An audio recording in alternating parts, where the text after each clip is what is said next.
મોરબીમાં જિલ્લા ભાજપ કાર્યાલય સામે કોંગ્રેસ કાર્યકર્તાઓએ વિરોધ પ્રદર્શન કર્યું હતું। નેશનલ હેરાલ્ડ કેસમાં રાહુલ ગાંધી અને સોનિયા ગાંધીને રાહત મળતા કોંગ્રેસે સૂત્રોચ્ચાર કરીને ખુશી વ્યક્ત કરી હતી। પ્રદર્શન દરમિયાન કોંગ્રેસ કાર્યકર્તાઓએ ભાજપ વિરોધી નારા લગાવ્યા હતા।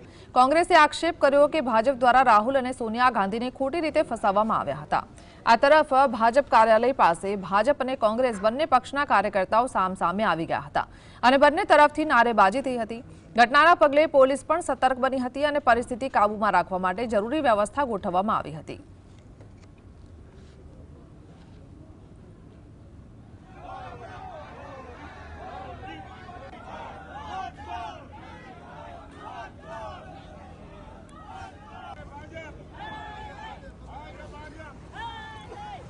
સંવાદદાતા રવિ જોડાય છે। રવિ, શું જાણકારી આ વિરોધને લઈને?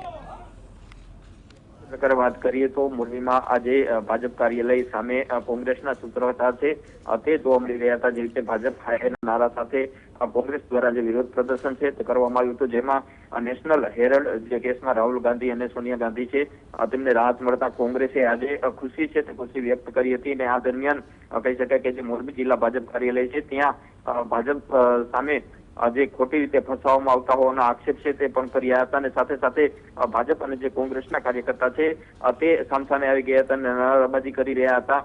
જોકે જિલ્લા પ્રમુખ જે ભાજપના જિલ્લા પ્રમુખ અને કોંગ્રેસના જિલ્લા પ્રમુખ છે તે બંને સામે સામે એકબીજાને નારેબાજી છે તે કરી રહ્યા હતા। એક બાજુ ભાજપ હાયના નારા છે તો બીજી તરફ ભારત માતા કી જયના નારા છે તે લાગ્યા હતા।